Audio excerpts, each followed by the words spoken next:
Greetings, conjurers, and welcome to another episode of the Grog Pod Roguelike podcast, where each episode we awake to a shattered universe of roguelike games, use our word spells on it, and then rank it against all the other games that we've talked about. I am your fleshy mass host of the podcast, Scott Berger, and with me are my summoned co-host minions. Oh, it's Colin, and my own personal summoned minions behind me, a swarm of gnomes, casting even more summoned minions. And this is Will, the minion of Collins. Hey, whoa! I thought we talked about this already. Sorry, fellas. I wasn't clear that I actually wrote intros for all of us. Rift Wizard. You heard of Rift Wizard? Well, it's me, Andrew Harshman, your friendly local meathead, metalhead FPS guy. And I, of course, love my heavy metal music and my riffs. It's me, Andrew Harshman, the Riff Wizard. And of course, I'm joined by Colin. He's on the slopes. He's climbing cliffs. He's the ski lift wizard. And let's not forget Scott, the master of marathons, on his bike all the time, going from here to there. It's the gear shift wizard. And last but not least, I'm talking about Will Wright, the spliff wizard, the wisest and most powerful of all. The what? A spliff? Are you talking about mixing some cannabis with tobacco in a joint? Yeah, that's right. The most potent of sorceries. Right. I mean, that's it's maybe one could argue that's alchemy, but you know, it's whatever Gandalf is smoking. Oh, it's a spell. Find South Farthing. It's a nature and enchantment spell.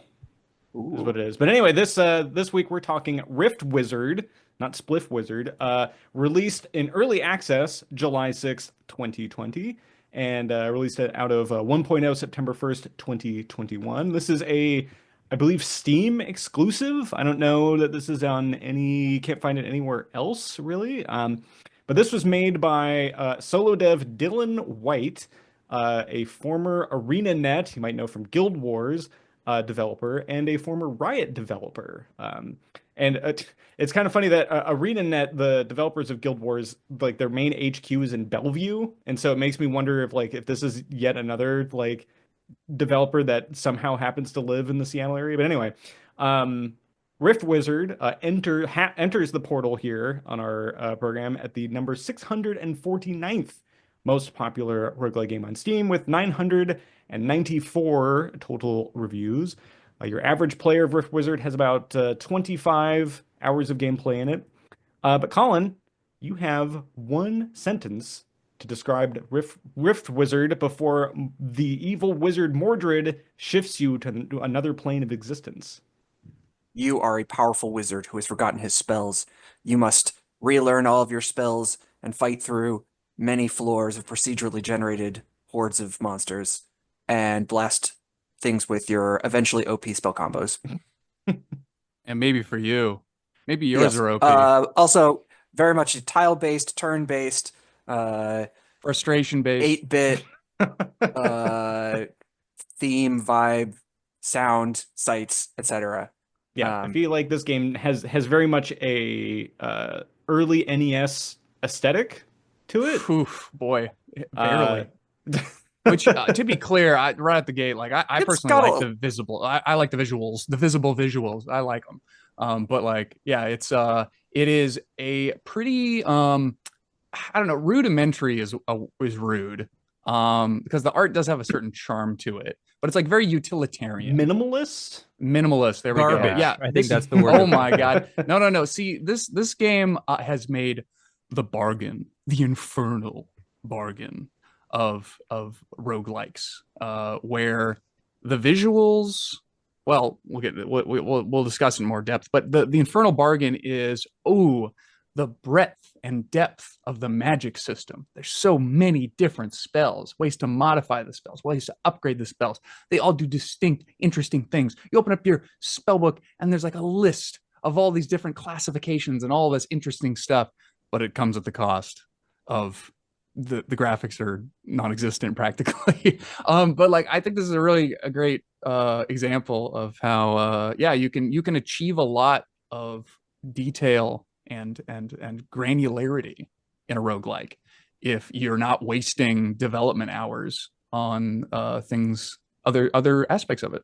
Yeah, I don't do any sort of coding, but I really like that you can just open up the files for the game and you're just like, here's the Python code for this game. It has like a separate window that opens while you're running it because it's like the Python script running in the I background. did not catch that. I was wondering what that window was. Yeah, if you close that, it closes the game. I didn't realize. It's interesting from like a development perspective because not a whole lot of commercial games are made in like the programming suite of Pygame. But I feel like this one is interesting because yeah, like Colin pointed out, all the files are there. Like you just go to browse your local files and like you can just see all of like right now I'm looking through the shrines.py file to see like this is how all the stuff like for all the shrines in the game works. And it's very interesting to see how all the code is working under the hood. And Python is a much more, I guess, upfront intelligible language than other ones. Like, for example, I've been noodling with some Caves of Cud modding because I'm a sicko. And a lot of that stuff is like based in I believe XML and C sharp. And that is a little it's a little harder, we'll say. Whereas this, it's like a lot more readable. Like the descriptions are just straight up there. Like in theory, you could just like change all these values and stuff. Yeah, I was going to say, no wonder, Colin, your builds are so OP. You're going into the damn Python and damage equals 100. 9999999. Win equals yes. Mordred equals dead. Yep. Well, yeah, I also remember when this game came out, it was like everyone was jazzed about it because they're like, oh, finally another coffee break roguelike game where it seems like we talked or there was a comment about like breadth versus depth and like how much you want to spend making art assets and all that stuff. And we've played some pretty long in the tooth games on here. Like I think Will put what like 40, 60 hours into Tome or something. Yeah, And 55 or so. And Rift Wizard in comparison is last week Hades. I mean, you could put a lot of hours into that. That's true. And I think that like with traditional roguelikes like these, there's like rogue games on like the shorter end of the spectrum in which Rift Wizard, Jupiter Hell, Doom RL are all in. And then ones that are kind of like on the larger, like borderline RPG end of the spectrum, Tales of Montreal, Cogmind, maybe, that like start to skirt the definition of like, well, is it really fun if like you invest like 6 or 7 hours straight and then your character just dies from something off screen? Versus this, which is like, yeah, I'll gladly re-roll and restart a new game almost immediately because there's so many like little toys to play with. And then the other aspect, so like game length, but the other aspect was like this enormous spell book. Like my Google Doc that I have that I'm reading through here has 19 pages of notes. I think like a full like third of that is just like screenshots of the spell book. Because there are, let's see, like 157 individual spells ranging from things like your standard fireball, your standard summon a wolf, your standard magnetize, your standard hungry maw, to things like sight of blood, volcanic eruption, void drake, soul tax, Mega annihilation. Thank you for bringing that up. Yeah, there's a lot of great band names in here. We got Mega Annihilate, Wheel of Death, Searing Orb, and don't forget Wolf. Which if you put it on the right name. font, that's a pretty good band name too. Probably is a band name. Ooh, Ring of Spiders is a good Ring band name. Imp Swarm, Word of Ice, Spike Ball Factory. Oh, yeah, very metal, for sure. They're obviously, new wave of American heavy metal, which is now old. So, but anyway, yeah, lots of spells. How many spells in total are there? There's the key thing here is that there are two aspects in which you upgrade your wizard in this one. You have spells, and then you have skills, which are more kind of like background passive effects. Spells, there's like 157 of them. And then skills here, looking in my other Google Doc really quick, I think there's like 79 or 80 passive skills that you can pick up, ranging Which from are on the shrines? Is that what you're referring to? no, these are just No. things that like you add to your wizard over time. Things like Icy Vengeance or Shatter Shards or Ghost, like again, all great metal band names. Vengeance. Andrew, did you not buy any skills? I'm sorry. What are we talking about? Oh my goodness. Oh no. Skills? If you put K while you're playing and there's I skills that are have- just passive. Stop the podcast. I need to go play a separate 8 hours of this game so that I can actually play it. What the hell? What? We'll figure Yeah, out there's those. just a bunch of passive effects. Like there's one that just like start the level with 4 death knights around you. Oh my god! And how often do you Or- get a skill? They take skill or they take the same SP. Oh, that you use to buy interesting. spells All with. right. Well, I don't feel actually like don't that think- big of a doofus. Yeah, I feel like in a fair amount of my runs, I won't buy them until it's like realm 10 or something. So That you have to- is very funny. They're definitely you buy spells first, you upgrade your spells, which is the other component that there's spells, there's skills, and then there's the sub spells for each spell, which each one has like 5 upgrades you can do. So And one of the I think this may have been a selling point initially, and I think this is probably a cause for consternation with our last couple weeks of evaluating Rift Wizard here. So maybe a kickoff point of discussion here is this spellbook too big? Because like you open it up and you are bamboozled with just this like menagerie of options, with each one laying out that, oh, this spell here is one that has a dark tag and an enchantment tag. This one has a lightning and a sorcery tag. And to some extent, you can kind of filter that list down by clicking on the names of them, or the names of like the different magic schools or themes to them. So, oh, I only want to see the dragon related spells. I only want to see the holy related ones. But there's still a lot to read through here.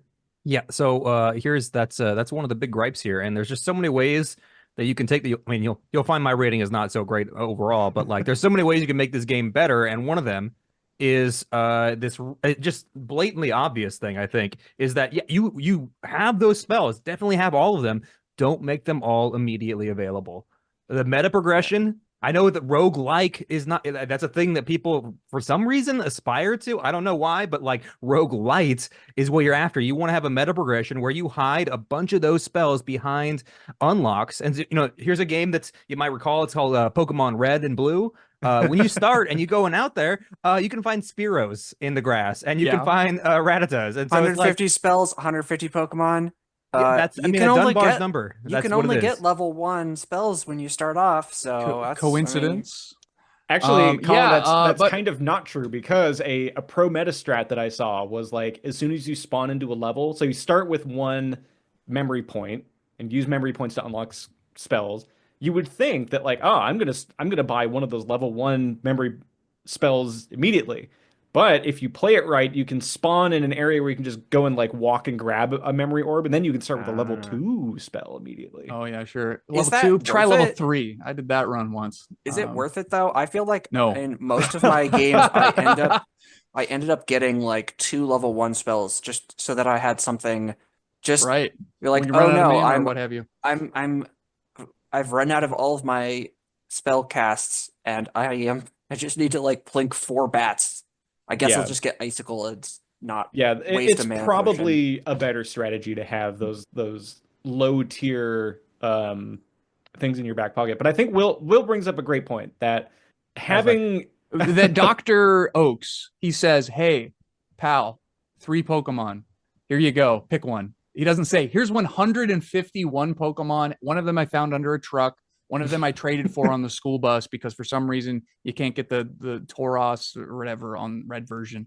And it's introduces them periodically. I think fundamentally that's a great point. It is, I guess, maybe a little overwhelming, but on the whole, I admire the fact that it's just a giant fuck off spell book that's just like stacked to the brim. And I just opened the game. Yeah, sure enough, skills been staring me in the face the whole damn time. Well, not in the face. That's the problem. Well, I was thinking about it like once if you don't remember that from like the 1 second intro that you skip every time, yeah, or like I'm not sure I would have found that if I hadn't known that it existed. Well, I was trying to role play being, a wizard that's lost their memory, so I just the Rift completely wizard. disregarded the Rift wizard. No, Yes. well, in the game's defense, when you go to the menu that shows all of your learned spells and like your upgrades, there is a little thing right there that says skills, and if I had skills, they would both be appearing side by side. Anyway, yeah, I it's think a that lot of spells. I don't know how else. What's a better way to do this? I think that the bigger sin is not that it has so many spells. It's that there's not a good way to hunt for stuff. Ooh.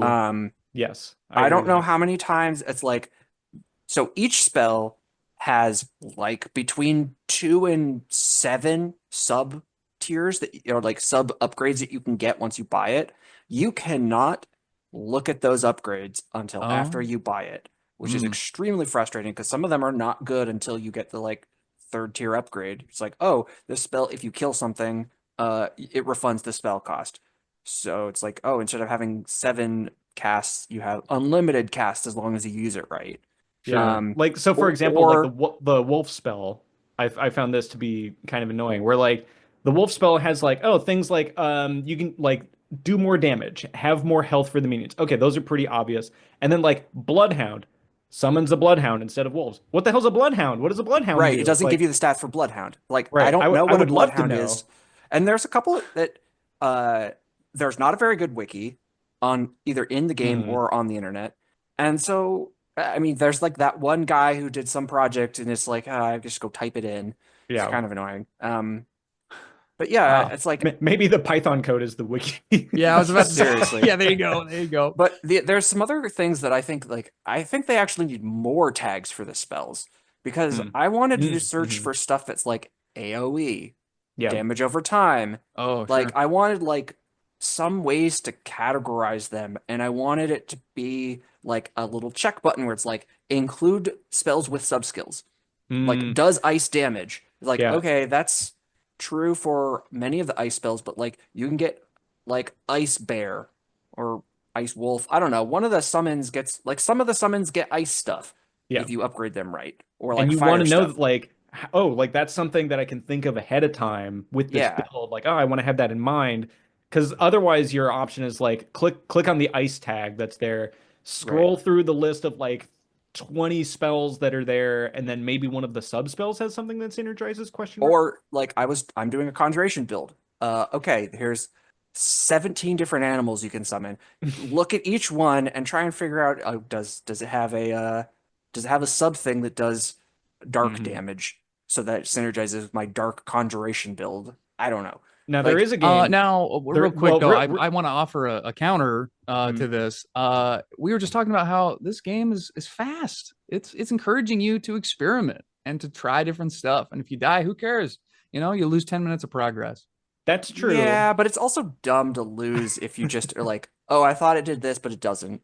Or if you thought a pit was a infinitely high wall. Yeah, that UI where I'm like there, just for the listeners, there's these things that shoot beams at you unless you're like if you're in line of sight. And I was gonna teleport to an area where it looked like it was behind walls. I couldn't move through them. They were obviously walls, right? No, they were pits, and he could see all the things could see right over the top of these pits. Now the pits are very important. The pits are very important because of one of the I think it's the Dark Passage spell that allows you to teleport anywhere adjacent to a pit.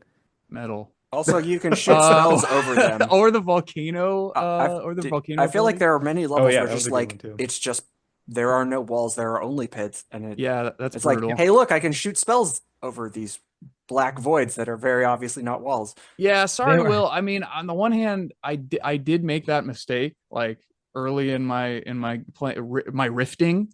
But like I feel like the game does a pretty good job of teaching you. Like the first level, almost always, like 50% of the time at least, it includes pits, and it's very clear. Like, oh, I can just shoot across them. Like I think it's illustrated fairly well. Well, I think But in general, you're right. It's a simple UI, and not everything is clear. But except for the pits, which everybody knows the pits. I mean, come on. And also like we're kind of glossing over the fact that Rift Wizard has a sequel, Rift Wizard 2, that some of our complaints might be addressing. We did not play Rift Wizard 2 for this episode. I think I've dabbled in it a little bit. I didn't want to play too much because otherwise I'd get confused between the two. They look and play very similar to each other. They look almost identical. Almost like, identical. There are some of the same sprites. Most of the sprites are the same. Yeah. So. But coming back to this point of information management in this game, because there's a lot of stuff in it. There's a lot of like really cool and creative stuff, but there's just a lot of stuff. And one game that kind of like hits this just right, which stay tuned, is Path of Acra, which similarly is packed to the gills with zillions of skills and spells and stuff. But the key thing there is it does have a search box. And anything that you type into that, it will search like the text for each one of those spells and it will highlight them. So like, these are the ones that like, so for, if I wanted to do something like, oh, I have a skill that does stuff with minions. Oh, I want to know all the things that are minions. Control F, minion, and then highlight all the spells that have stuff to do with minions. That's like the thing that I don't think exists in Rift Anytime Wizard 2. in any description it says the word summon, I want to be able to just pull all of those. And I wound up building out a way to extract from the Python code and dump into a Google sheet a way that we can do that control F-ing. And you didn't share it to us before the podcast? I put it in the Discord. Did you not see it? No. Oh my gosh. Oh my goodness! I dropped it in a version. I saw the one where Will put like 700 spells in a. You're welcome. Talking about information management. All right, this one's much better. As the listeners are listening in on their car, imagine a Google Doc being put into your Discord. And imagine Colin. I better request access. That's why, yeah, I don't have access. You shall not. This is the best part of any podcast where everyone gets updated access to the Google. Okay, now everyone has access to it. Anyone with the link can view now. It's because I sent the copy of the anyway. Wow. And yeah, so I wound up like going through the Python code and extracting all of the spells, all of the skills, and like all of like the source code text description to it. So that way, like, because I was like exactly like Colin's problem. I wanted to be like minion and be like, okay, what are all the things that have to do with minions? Because there's some stuff that like it doesn't say it in the main description. Like Void Orb, the main spell does not say anything having to do with minions, but like the upgrades have to do with minions. Yeah. And so that's something that like, I would love to know that. And like, it's very easy for as like armchair critics to say, well, just do it. But I feel like that is our right as armchair critics. Well, hey, great news. Rift Wizard 2, it's an early access, so hopefully they can add this. And I mean, generally, to be clear, I mean, I agree this is an obvious quality of life miss.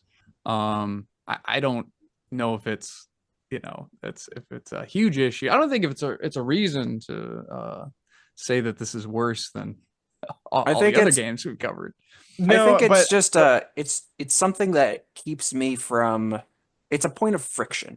Gotcha. And it's a barrier to learning the synergies between the spells too. I think the descriptions are good and they're clear and concise, and it's like spell wolf, summon a wolf. Got it. Okay, that's pretty clear as to what it does. But like, what does the Void Orb upgrade Red Dwarf do? It's like, I'm not going to buy Void Orb just so I can find out that it does additional damage of fire to adjacent creatures. Right. Yeah. So it's like, it's that having to pierce the veil by spending your memory points just to figure out what does it do? And, so I think that there's an element there. But yeah, I think like once, and I think I've crossed that elbow mark, as it were, of like, okay, I kind of have a feel for like where the spells are, like how they interact with each other. Like I kind of know where Nightmare Aura is, like just scrolling through the list now. So I'm like, oh yeah, I'm gonna take that. But it takes some time, and I think that like that's something that like I think if someone's a new player and they're just totally overwhelmed by all these spells, it would be nice. Um, your alternative, I guess, is maybe to just like focus on like one specific spell school, like only do fire or lightning spells at first, and only do things that are like within that specific magic school, and then you can kind of like see, okay, well, like some other stuff keys off of that. But I think like in interviews with the developer, like he's had like that meta progression discussion with playtesters, and I think like it's gone back and forth like several times. So I think it's something that I could see as like maybe a mode that like Yeah. just I give me a think mode to like so. lock stuff. There is the mode. There's like a couple of those other modes that are like randomly get rid of 70% of the spells. And I think that's like a good idea. I Mhm. wish that there was something that happened during the game that would let you do that and Mhm. have it be somewhat more targeted.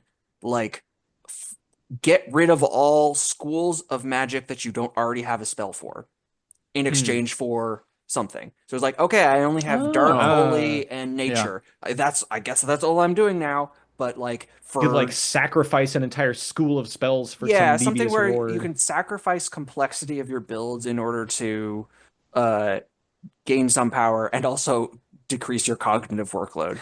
Yeah. No, that sounds interesting. And then Hey, like that's a good. scrubs like us could just be like, yeah, all right, cool. I don't need to think about all of the like various dragon and eye and orb spells. The orb and the word spells and Oh, the word, yeah. spoopy spells. What else? Swamp spells. Yeah. Oh yeah, yeah. I'd gladly sacrifice every other school of magic. All I need is Wheel of Death, baby. Well, I mean, I okay, mean, so this is which- in psychology, the paradox of choice. I mean, that's what we're talking about here. Is Yes. and as a for all you parents out there, that's not me, but the tip that really is tied to that is if you have like a kid and you want them to get dressed in the morning, you don't tell them to just go to their room and choose something. You say, here's two outfits, pick one. And in the same way, slay the spire, because we have to Well, use no, that. but I don't want either of those outfits, Daddy. And then they explode, and then they're weeping on the ground and just having a full meltdown because they needed the yellow shirt. Oh, I thought you were making a Rift Wizard joke. Drift Wizard is some of the friends that we had in high school. Rift Wizard joke where like the kid explodes into a mercury geist or I mean, something that could and lights also the be, house on fire. you know what? I think that's sure. That's also what I was doing. That too. Just turns into a yeah, Sears that's- gold. Your actual human child explodes into a mercury geist. yeah, the geist, excuse me. Yeah, good stuff. So yeah, there's a lot of spells. Which Wheel of Death, OP, for the record. Now, I will say that like with the bamboozling amount of options, Yeah. the one advantage that you get out of this is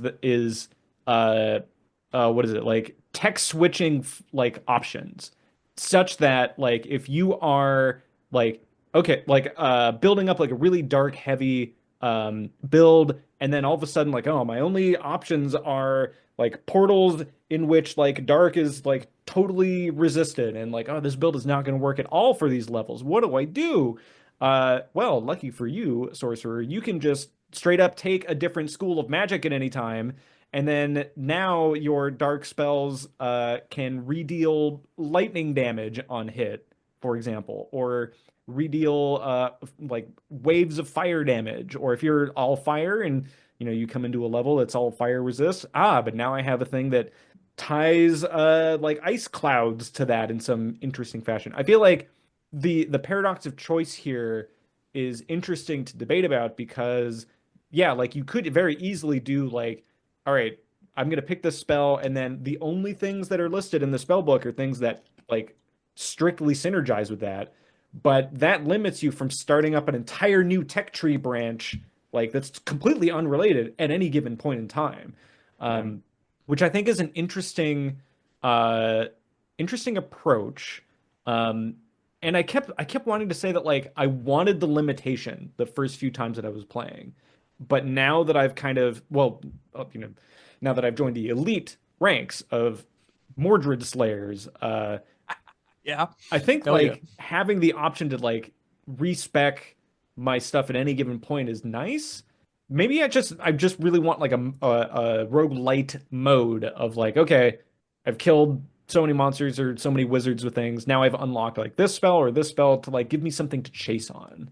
I want there to be a trap for noobs where it's good for you until you get to like level 15 and then it stops being good so that it like helps you get to the like beyond a certain tier, and then once you're skilled enough that you don't need it anymore, you can move beyond it.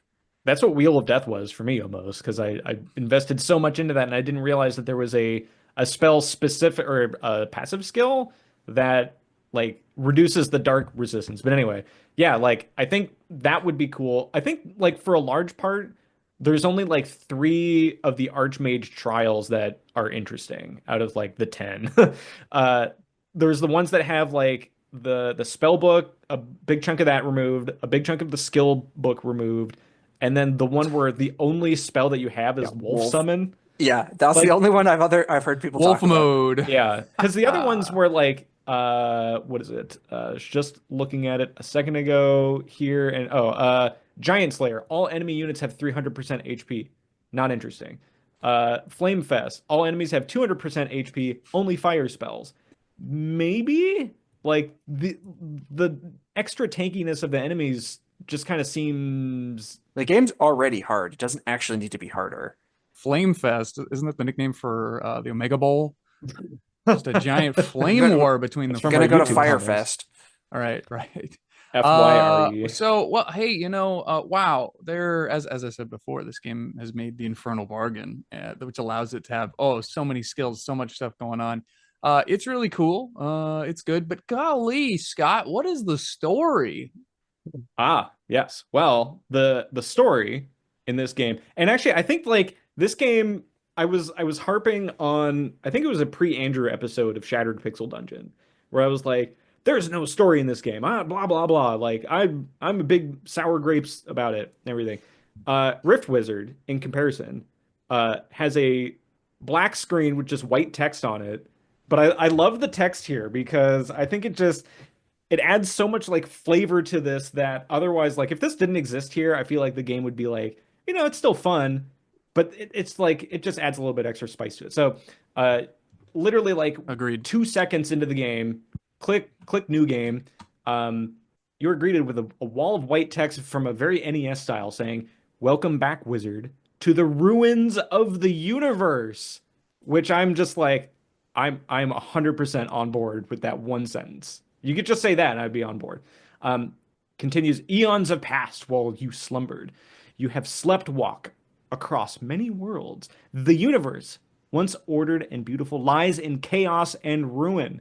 And you as well. You were a great wizard once, but your magic and your memories have faded. Your purpose, you remember. Revenge. The dark wizard Mordred is nearby. Perhaps he is what woke you. Regain your power and slay Mordred."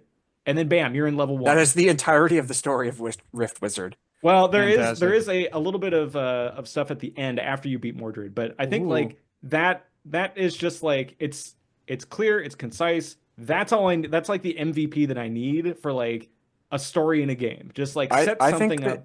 Yeah, I think this game would be strictly worse if it had more story. Yeah, I could see that. I think it would degrade the purity of the experience. perhaps. And by the same point, as you said, Scott, without this intro text, I think it would be like objectively a worse game, a less enjoyable experience. Like that screen with like a paragraph of text is like gives you a great bit of context that really, I think, heightens the rest of the game for sure. I mean, go ahead. I mean, that's all just sort of like the fluff to explain why every time you die and come back, like you have like you're learning different skills essentially. It's just if you like the game was developed and then there was like what is the story I can make to make this work instead of it being something where they're integrated together. So I don't know. I think it's stupid. I would have been okay if it just said you are a wizard. And then you start the forth game. and kill. Or just like, what was it, Dungeons of Dreadmore? Was that the first one we did, right? And it's just like, yeah, it's a similar thing. You're gonna go kill the wizard, but it's just like, yeah, kill the, make it to the bottom, kill the big bad guy. Got it. I mean, I don't know. All Nah, you're losing your memory, all this stuff is like, well, I mean, okay. yeah, like it's not like we're whiplashing again as we do so frequently here on the podcast between Hades, a game that is quite literally like a borderline visual novel of story, to this, which is like a one screen, like 10 line thing of text that's just like you could click through it in 2 seconds and it wouldn't have any impact. And I feel like that's fine here because like this game is not about the story. The story is just like window dressing. That's like, okay, yeah, that's like we were just talking before hitting the record button, putting too much salt into something, and now it's completely inedible. It's This, the tag that you cut off when you buy a new shirt. It's there so that you like, oh, I know how it was made. Cool. Never look at this again. I think y'all are selling this intro short. I think it was written deliberately. I really like I do like the flavor. I think it's neat, and I think it if you allow yourself to use your imagination a little bit and look at this game as an abstraction of what's happening. I think it's very interesting. I think that intro screen gives you just enough context that can then like radiate out and kind of inform the rest of your experience. No, I've got it now though. You're bringing up this point where well, with the NES style graphics, what kind of story can you tell when you like, all these other games where it's just like where what is it the last spell, like it's just like essentially images that are like panning and zooming, and it's just like and appearing on the screen. It's like nothing's really animated except for the fade in and panning, and so that works really well. But this, like, what can you do with the NES style graphics? Well, I mean, this was written in Python, so you could do something, you know, have a matplotlib give us a beautiful graph or something, you know. What you could do with I do want more graphs in this game. I want like a beautiful graph of like which spells did What do you damage. think Wheel of Death is? That's a beautiful pie chart of doom and destruction.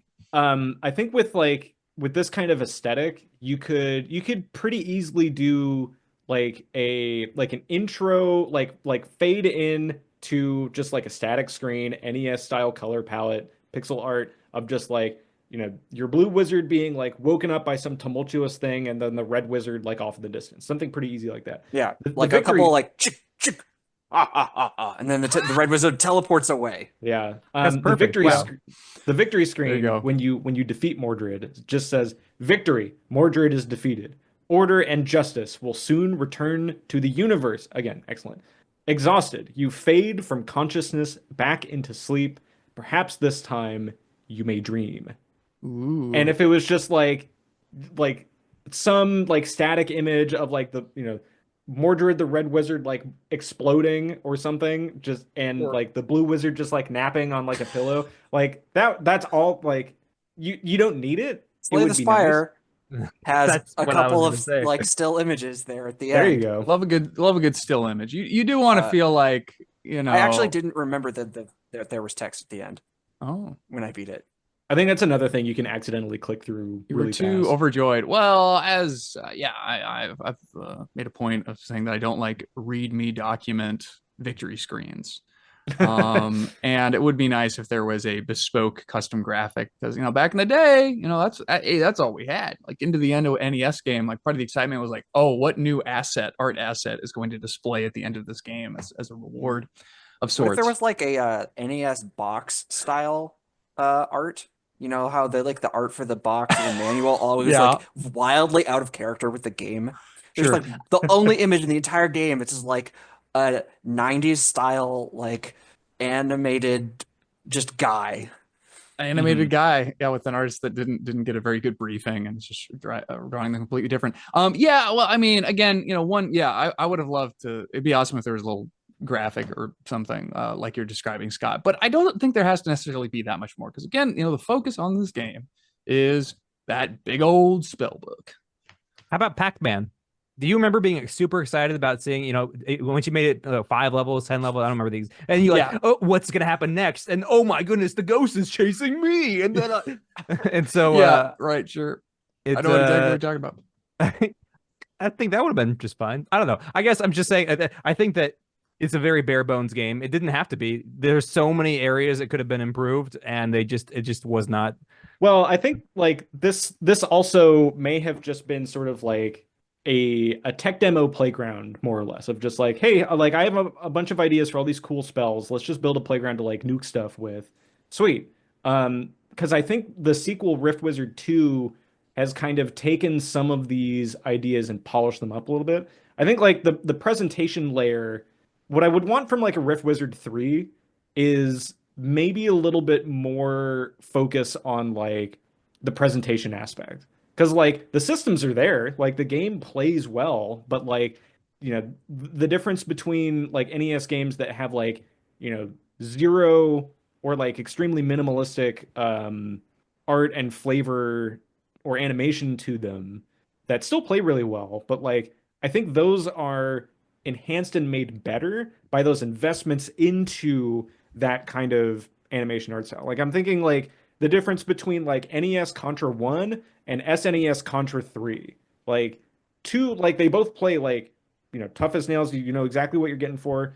I'm not exactly saying that Rift Wizard 3 needs to be a Contra 3 level of like animation and investment, but like there's stuff about that I feel like this game and series would be well served by. Even stuff that like on our previous episode, Sheer the Wanderer, there's like little like breaks in the combat. Well, I don't know. Like I said that and then now I'm like, but this game is so fast, like that would just interrupt it. Anyway, Perhaps.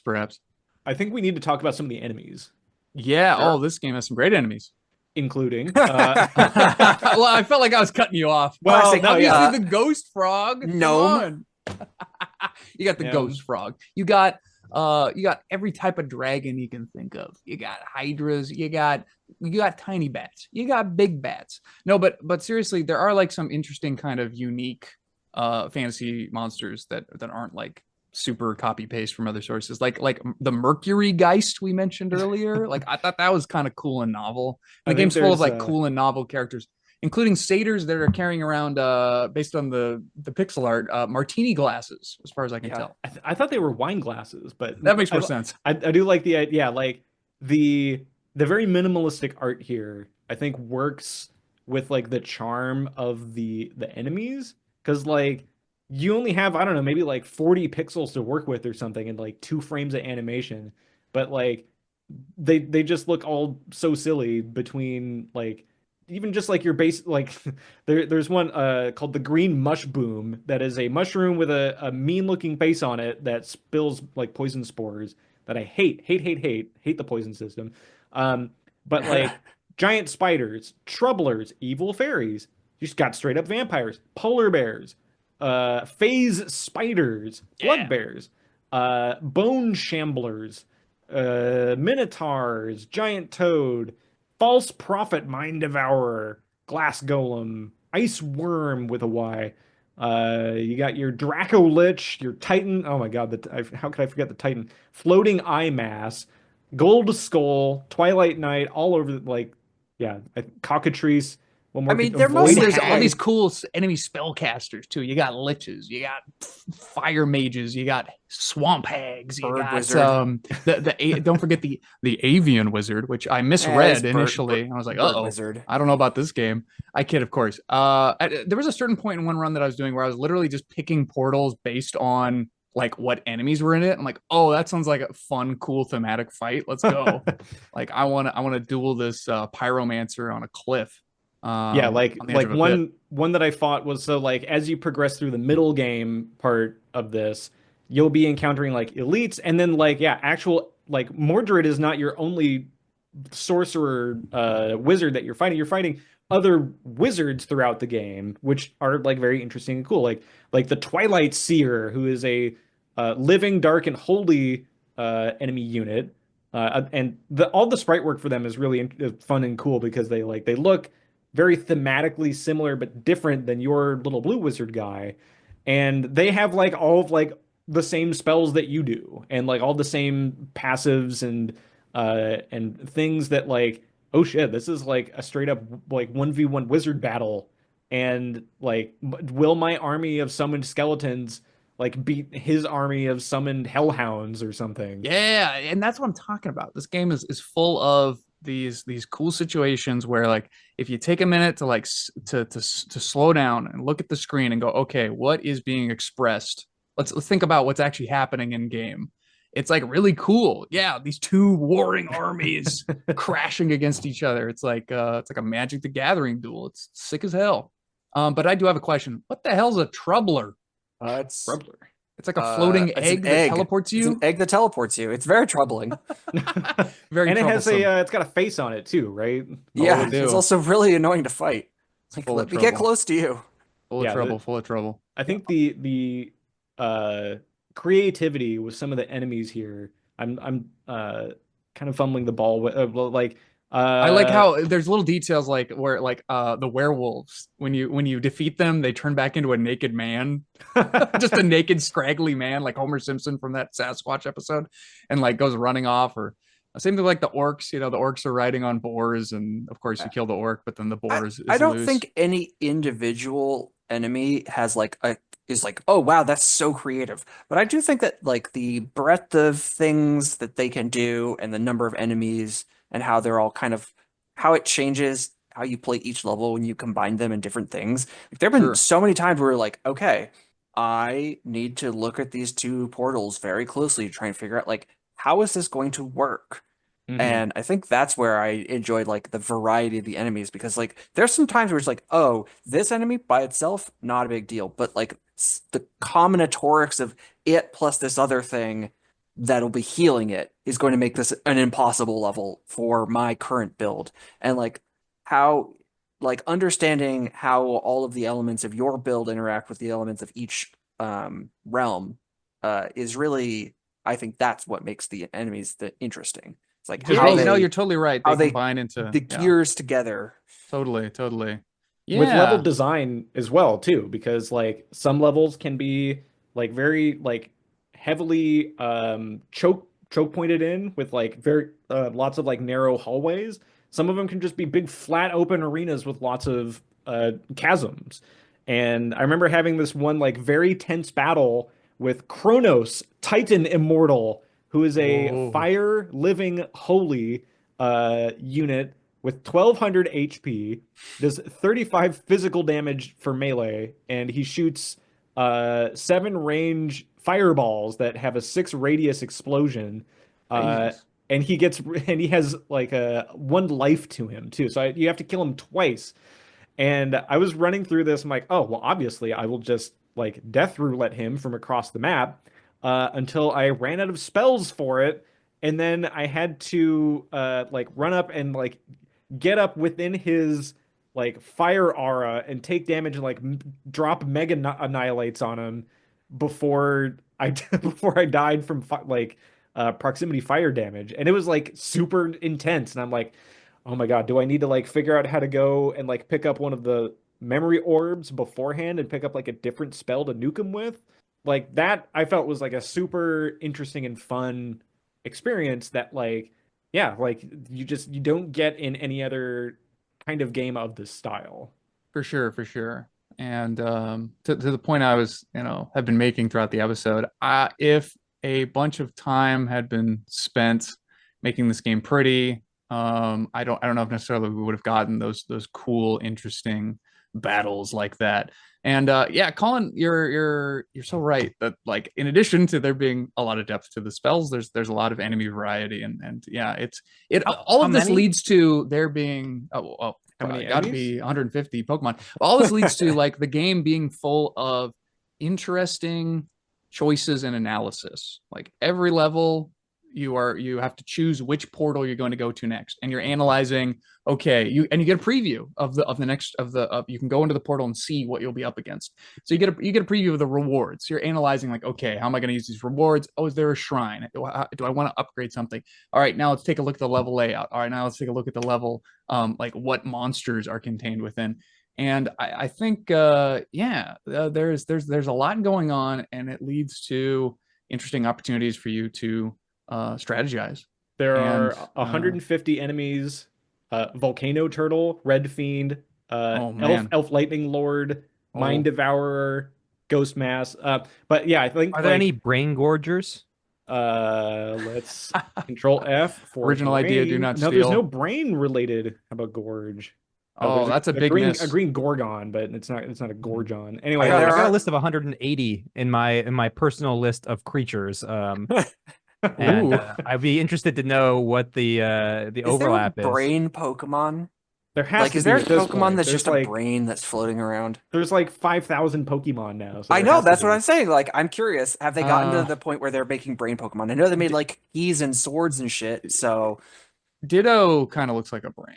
no, it doesn't. Um, Ditto looks like a ball of Play-Doh. Neuropod? I mean, he's like the right color.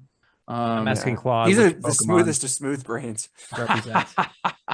But I think we Oh should boy, Sorry. probably talk about the final boss battle with Mordred. which Young I did not make it to. I think we only have 2 Mordred slaying champions. Yeah, I mean, Mordred I slaying put- Chads over here. I put 25 hours into this game and I only made it to Mordred once. Whoa. Yeah, I think It's not an easy game. it's not easy to get, well, depending on which speedrun video that you're watching, where people are just like Well, yeah. everything on the map. You But can't compare yourself to speedrunners. I've tried once and they it are was terrible. certainly fun videos to watch. But the final Mordred fight is certainly interesting from the aspect that like you drop into his arena and you're like, oh well, it's just one guy. I can take out one guy and like a handful of mobs. Until you realize that you have to kill Mordred, what is it, like 5 or 6 times? You have to kill him And 7 times. 7 times. And throughout the process, like you have to not only deal with his spells, but you have to deal with him using planar interposition every 13 turns, which changes up the arena layout, Ooh. including like removing some aspects, keeping some aspects the same. But like if you have like a bunch of summons on the map, like they could fall into pits, they could be replaced with walls. Like enemies, it's like the enemies will be refreshed. There will be like different items on the map. There will be more spell orbs for you to pick up if you can make it that far. But you got 11 turns before he switches it up again. So it's like you are in this like wizard battle where like reality is crumbling and you have to like kill him before he can like keep resummoning new realities of new monsters for you to fight. Which I thought was super fun and interesting, and I thought that like it was like super down to the wire for me. Again, I didn't have like the best. I thought I had like an okay build going, and I was actually impressed that I had made it that far. And I thought, okay, well, if I die here, that's fine, whatever. I'm just playing with house money at this point. But I beat him with like the last Mega Annihilate spell. Yeah. No, it wasn't even that. I'd run out of Mega Annihilates, and I was So you had relying. to use magic missile. No, I was relying on the Soul Harvest Ooh. passive skill. That whenever an enemy dies from dark damage, it has a 30% chance to refresh that spell. Oh, so you use. were just like hoping it was going to refresh your spell so you could use them again? Yeah, and I basically had to like key off of the fact that I like needed him to refresh the arena, so I had more mobs to like kill so you to could nuke, so I could do damage to him. Cool. Oh, that's wild. Because I can never get close enough to him to use my magic missile on him. I wish I had. I more did range to it. think that was the one. I really liked the Mordred fight. I thought it was really interesting. I thought it did feel thematic. I feel like that's the only other part of the game that felt like it had story related stuff where it's like, oh, he's summoning new existences around you to like defend himself.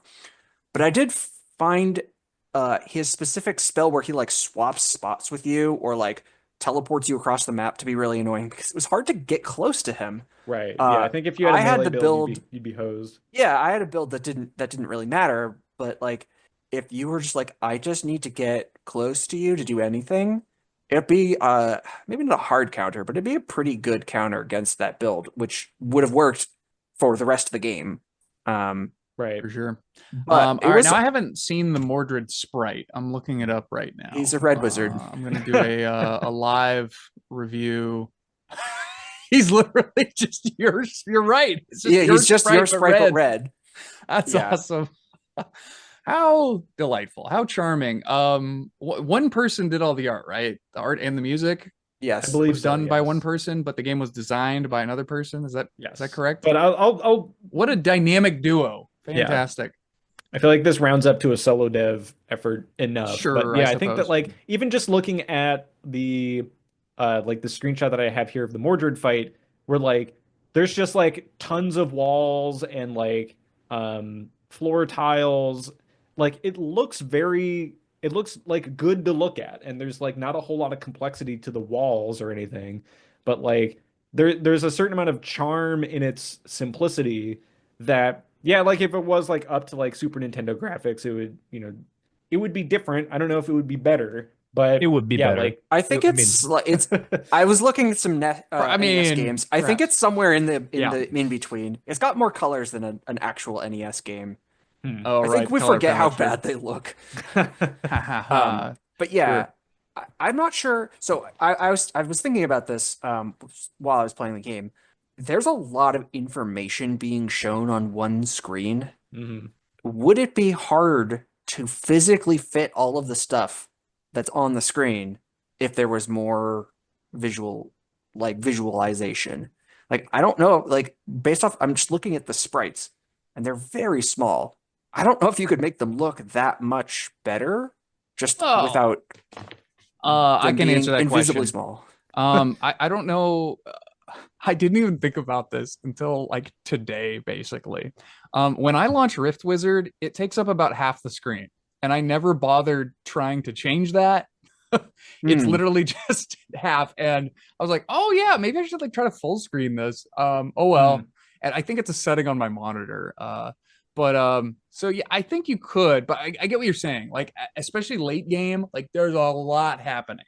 There's a lot happening, and it's arguably the graphics that is perhaps a benefit of the graphics I that mean, it's able to streamline something that's extremely well don't get me populated. wrong. I think that you could make a game that looks Sure. better than this and Oh still have sure, it play the same.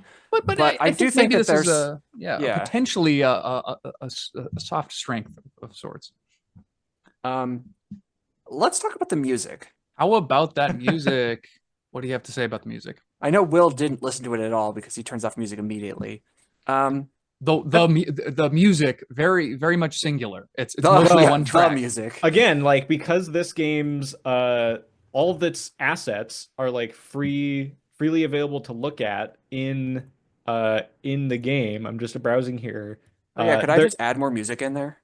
well, you could, but in theory, I think you would have to like change up the source code to cycle through different tracks as well. Oh, I could just make one really long song. Yeah. Or yeah, like you make one Or really long import an song and episode then of this podcast and enjoy the Grog Pod. but there's a number of different tracks in here. You might think it was only just I only thought it was just one. There's 8 different ones. No, there's definitely more than one song, but Wait, really? I thought one of the tracks was like 30 minutes long, 30 minutes long, and then the rest were just kind of. Maybe I was looking at the wrong Bandcamp. Never mind. Anyway, do continue. No, Battle 2 is 21 minutes long. Battle 1, like the title theme is like 4 minutes long. I see. And Where- I do appreciate that the final boss fight theme is different. Ooh. yes, I liked that. I mean, that's good. Listen, hey, listen up, developers out there. There's so many games where we've talked about where it's like, and you get to the end of this roguelike cycle, and the final encounter is a non-event, and like that's just not acceptable. Like here, a solo dev, like with limited, with a very simplistic, straightforward, simple graphics, was able to make a bespoke, interesting, and wildly exciting final encounter. And little touches like, oh, there's unique music, goes a long way. There's 3 songs, and Ooh. one of those is the Mordred song. So there's Right. 2 songs. Awesome. But enough about us talking about the logistics. What do we think of the actual music? I think it's pretty good. It's like a dungeon synth type soundtrack. I like it. That being said, I didn't listen to it the whole time. That's for sure. I did listen to it the whole time. And I think that this is not. I think this is relevant. I think it's good, but I think there needs to be more songs. More It- variety. Like even if it was just the same style, but Mhm. 4 songs. Yeah. Again, this is something that 'Cause- Rift Wizard 2 I think adds more music to it. I don't think Rift Wizard 2 has a whole lot more, but it is more. There's a lot of time you spend just staring at spells where I'm not being distracted by anything except for trying to figure out the combinatorics of various nature, fire, arcane synergies, and it's the one song going over and over again, which is like it can get a little bit Grating. grating. Sure. Yeah. Okay. A little over bit time. grating. All right. Okay. I don't know. Well, I feel it's like good, but it's- it fits really well. So I'm a little bit torn on the music. Yeah, Sure. I think I agree. I think it's good. It gets repetitive, but it's like it's just like backgroundy enough that I can kind of tune it out. Yeah. And I think for the Sure. most part, like playing this on the Steam Deck, you can play it on the Steam Deck. It takes a little bit of tweaking to get it just right, but surprisingly quite playable.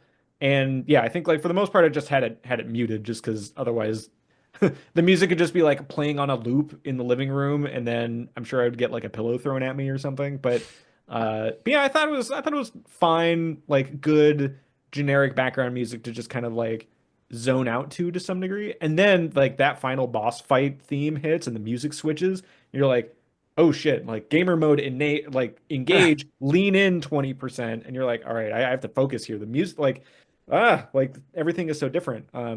Sure. Well, let me tell you real quick about my music experience with this game, and I would recommend not to take away from the fine work that the musician did on this game. I have a soft spot for dungeon synth. This is definitely part of that school of magic, and like I like it. I like that the music that's in the game, and I like that it's not too it's not really, it's kind of atmospheric and it's kind of droning, and that's good so that it's not grating and you're not like hearing the same like very distinct melody over and over and over again, which can get really maddening.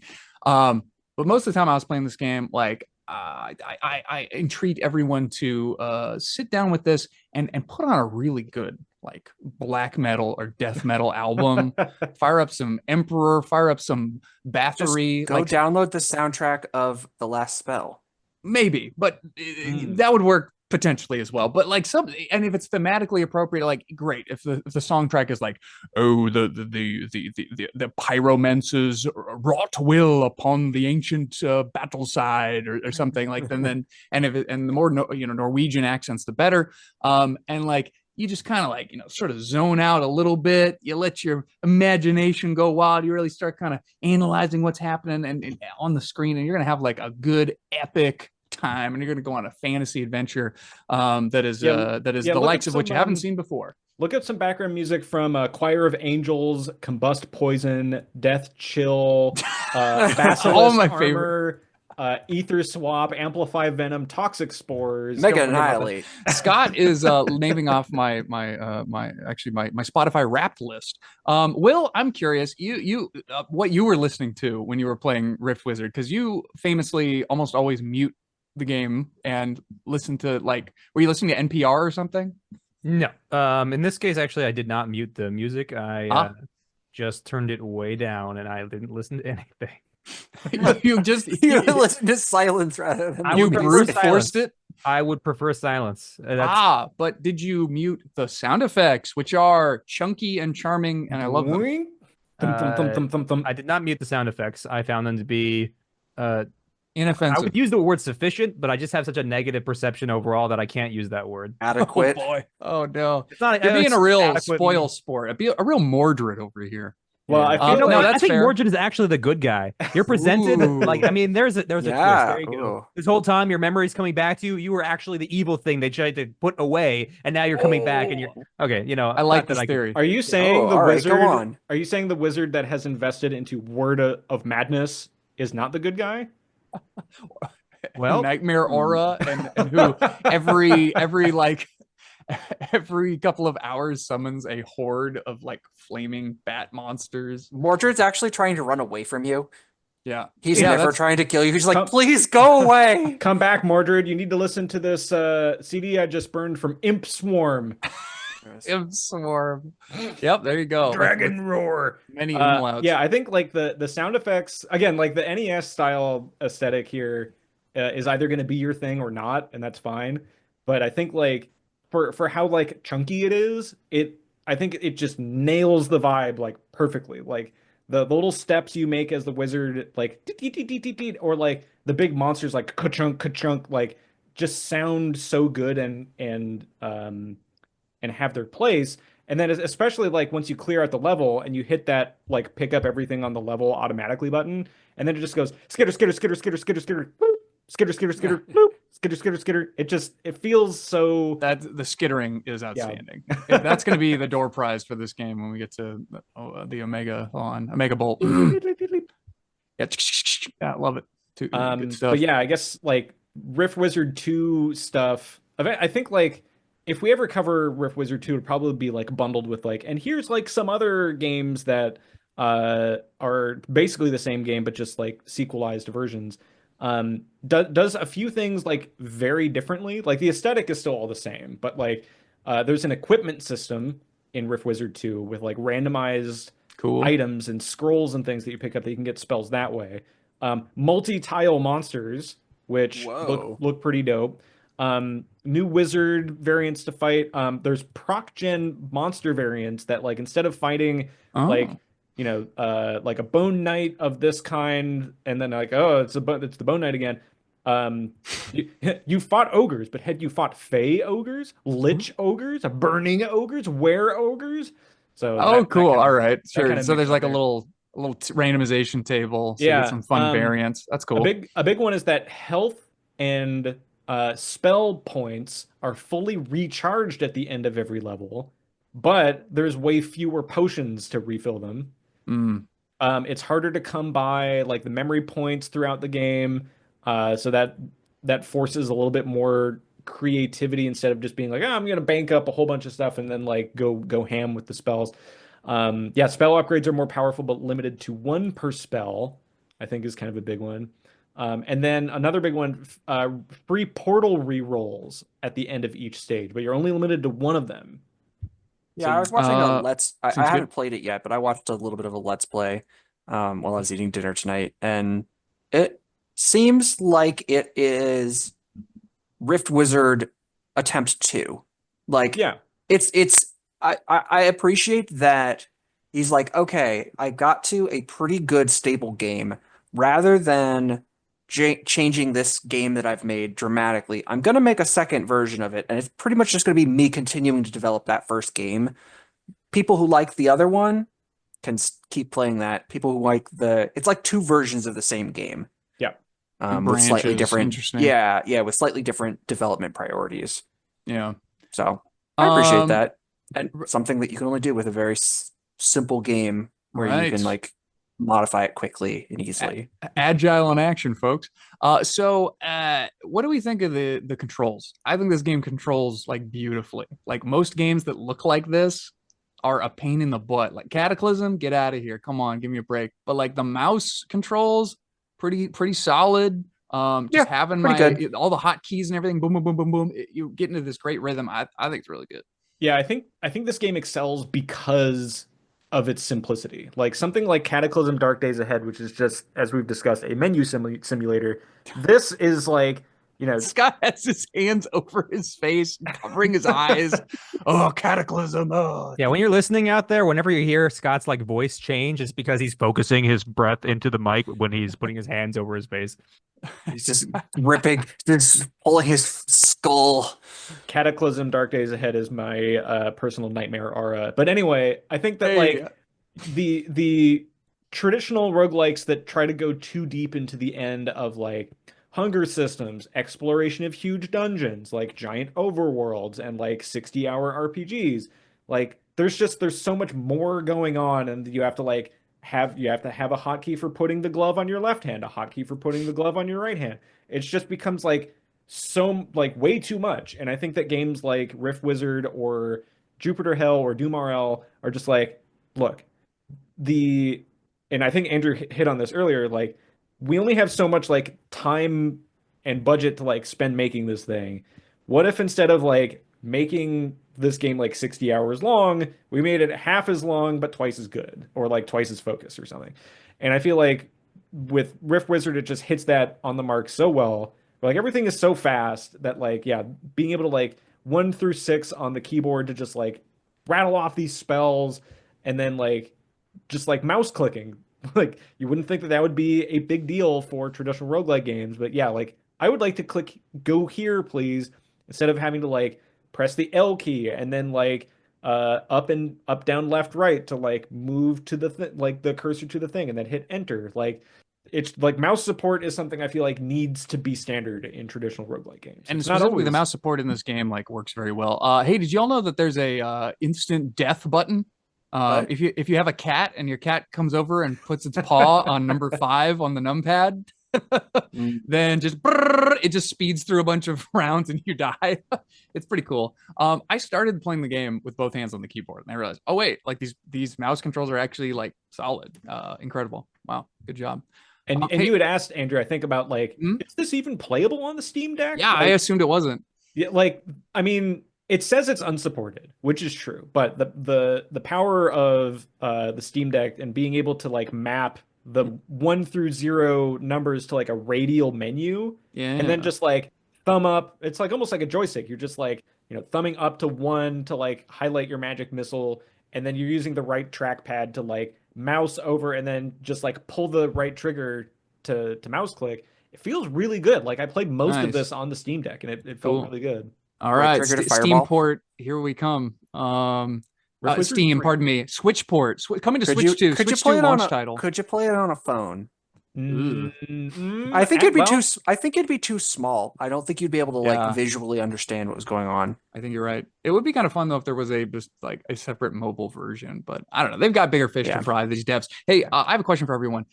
So you're moving around, you're taking turns. It's of course the classic standard meaty roguelike situation, moving around on a grid. What's the turns? What time scale do y'all imagine this game moving at? Because D&D is what, every 2 minutes per turn or something in combat. Whoa, hold on. 6 seconds. We're gonna edit that out. Scott, come on. Look, we're a serious podcast. We play tabletop games. We've not all of us. Let's not get carried away. Okay, all right. Sorry about that. Statistics are the majority of us. Game. Scott misspoke. Yeah, it's 6 seconds per round. But specifically, I'm curious. In this game, every time you move a tile, like how long do you imagine that taking? I feel like 6 seconds sounds about right, maybe, because like each tile being about the size. Well, I guess I don't know how big these tiles are, because if one tile can fit like a floating eyeball, and one tile can also fit Kronos Titan Immortal, then I don't know. Well, there's a little bit of streamlining. The real answer is I don't think about it. You don't think about it. Well, I spent a long time thinking about it, and I mentioned Magic the Gathering earlier, and I like to think of it. I think it's important, in fact, dare I say it, at least important for me, to think about it like each turn, like that is at the shortest, at minimum, it's like 15 minutes, if not like a day. Like I'm imagining these giant epic, like spanning, like potentially, week spanning, month spanning, century spanning campaigns of like wizard versus wizard. And I don't know, the idea, the question occurred to me, and I started thinking about it. I'm like, that's kind of fun to think that like, oh, each move is like an hour or something, so like this wizard battle is just going on and on and on. But that's just my personal thing. I'd be curious to know what the dev thinks. A wolf jumps and it goes 4 spaces in 1 turn if it has pounce. Well, that means it can't be, it has to be in real time, basically. Well, to be clear, I think there's some abstraction happening, obviously, the way that I'm perceiving it. And like every time something does damage to another thing, what's happening in game, like in the reality of the game, is like that's a whole skirmish. It's not like one individual bite or one individual pounce. Like I'm imagining it as these grand engagements.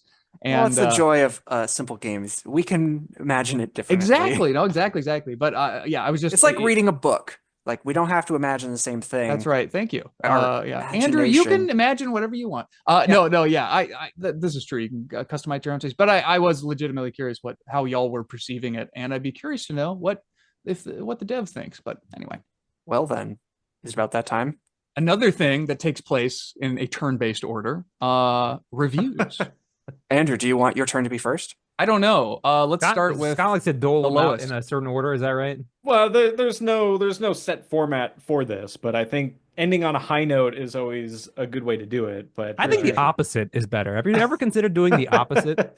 We should just do... Through... Well, I mean, we should end on the objectively correct opinion, which is hard to find out because it's not actually objective.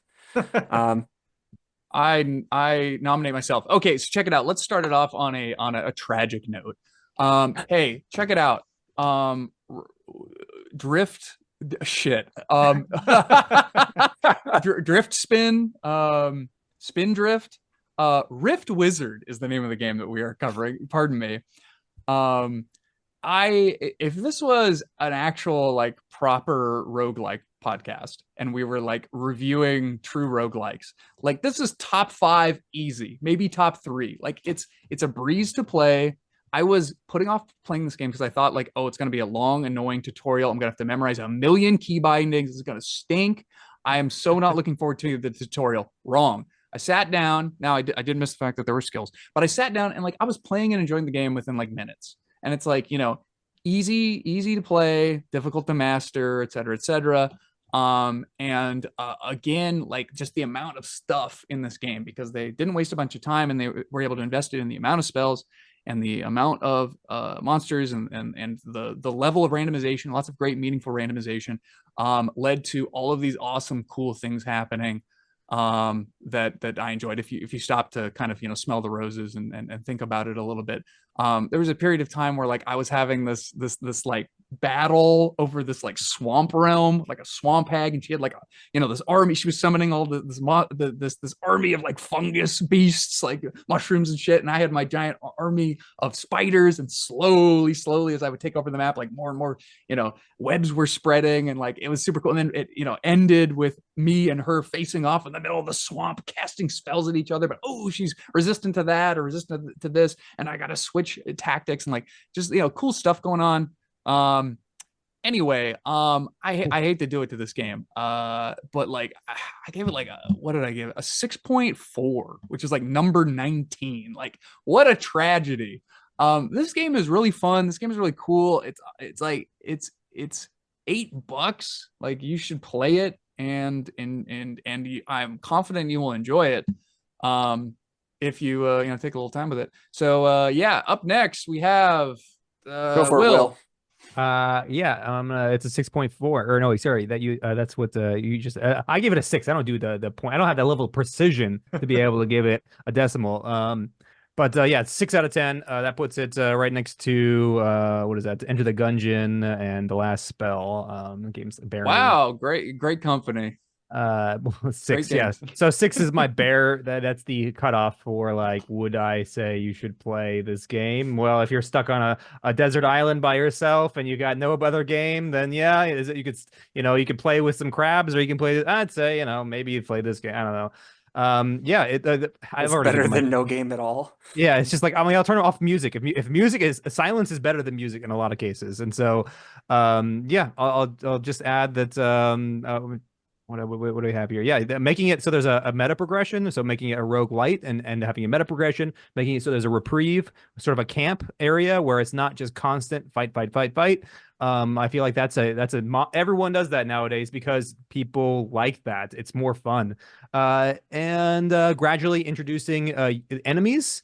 So not all of them available at once, but like unlocks there. Like maybe once you use a spell a certain number of times, you unlock another spell. And so that way there's sort of or maybe a skill tree where you're actually selecting the direction you want to go, Diablo style. Like, oh my goodness, there's just so many ways that you can make this game better. It's got some good mechanics, but it just needs to have where's the rest of the game? And SNES is also the minimum of graphics that I will tolerate. This is like Cogmine. It's not quite Cogmine. That actually is the bottom shelf of bottom shelves. So 6 out of 10. 6 out of 10. I'll go next. I disagree with Will. I think adding roguelike or roguelite elements, meta progression, would take away from the pure, compressed, tiny gem of game that this is. I think that it succeeds in being a very pure experience. It does not have story. It does not have meta progression. It is exactly what it is. And you get your joy out of grinding your way through, understanding how the game works, and getting better at it. There's a fair number of things that I didn't love about the game, but I think that all of them are distractions and things that you can kind of like work your way through. I I gave it an 8.4. I really liked this game. I liked it more than I expected. I'm usually a little bit wary of games that are like, look how many spells we have. Like, more spells is usually, if you're advertising how many spells you have, that's a red flag. Because usually it's just like overwhelming. And despite being a little bit difficult to figure out how everything worked, I didn't find it to be truly overwhelming. I found it to be enjoyable to try and figure out how to synergize stuff. Once I beat it the one time, I haven't tried to use the same strategy to beat it again because it's like, I want to see if I can do it a different way. And I like that it's really fast. It's like you can really like crank through a run without feeling like you've lost anything if you lost. It's I had a really good like I want to play another run. I'm jonesing to play it again. So yeah, I quite enjoyed it. 8.4. Well, I guess that's going to leave me. This I feel like my rating sounds like I didn't like this game as much. I think I did like this game, but well, to be clear, I do like this game. I think some of the information overload is kind of a barrier for new players. But once you turn that corner, I think you're in for something special. So I'm going to give it a 7.8, which ties it with Luck Be a Landlord and Against the Storm. Other games that I think are also like lots of synergies going on, kind of a lot of stuff happening all at once. Maybe like Luck Be a Landlord does a great job with visual presentation. But I think I like the idea of what Rift Wizard is doing. Like, I don't know, I think they solve kind of different problems. Anyway, Rift Wizard, great art design. I think the pixel art is really clear, concise. I think it's good to look at. I think the monster art is very charming and cute. The music I think is good, kind of like thinky background music that doesn't kind of it never felt annoying to me. But I think like it just kind of like was a good background drone. Excellent boss fight for the final boss fight. Felt like a very like this is what I wanted from Into the Breach for a final boss fight. Something that like felt like a climactic battle of titans as like reality's crumbling around you. I think this one just like nailed it. So I think another nit that I have is that like the verbiage in Rift Wizard is kind of like when board games get too complicated and it's like, well, actually, there's an exception for this and an exception for that, and this doesn't work under these circumstances. I think is probably like a hard problem to solve, but is probably solvable. Where there were a number of times where I picked up like spell shrines and things, thinking, "Aha, this is going to add poison damage to my minions."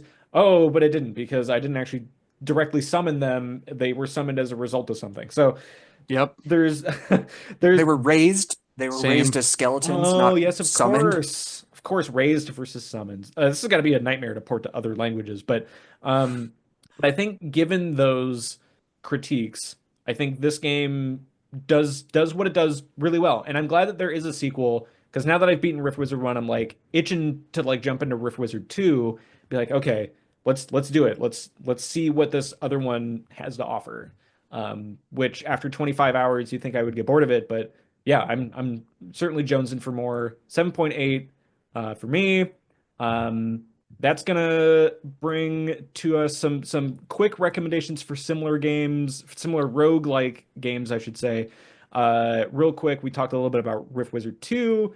I'll mention Stay Tuned and a Half for sure, Path of Acra. We mentioned Doom RL and Jupiter Hell previous episodes. Coming up soon to be released, I believe, is the demake of Jupiter Hell Classic, which is kind of a brain bender. And then I guess also maybe Desktop Dungeons question mark, which is another kind of very puzzly top-down grid-based rogue game. So check those out.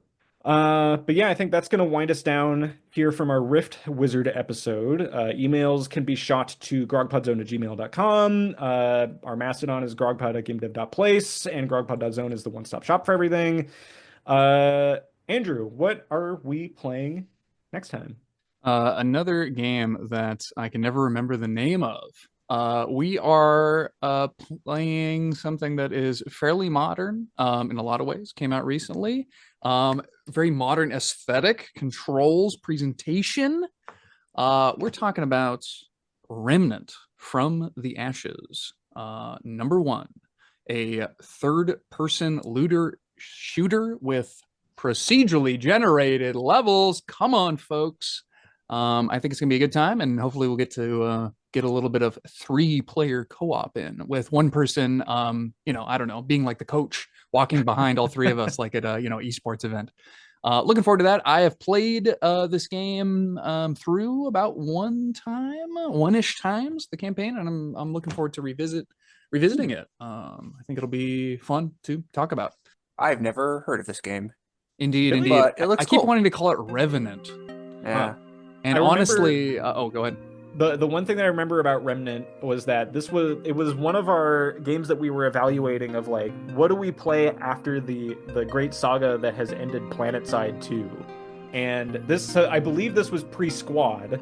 So for listeners that are not in the know, like Squad is our social hangout game with another friend of the show who is not a podcast regular, but and like in the, I don't know what, 1,200 plus hours that we've collectively, well, more than that. Yeah, I guess 1,200 is just, Individually.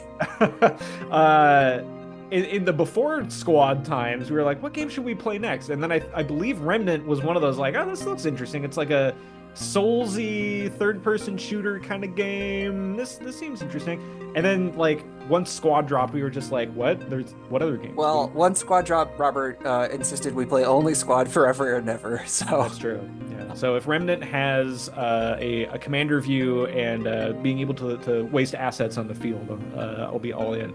For sure. But until then, that's going to close out our Rift Wizard episode, and to play us out from this one will be some rifty tunes from a shattered universe to lull your little wizard head back to your interrupted now.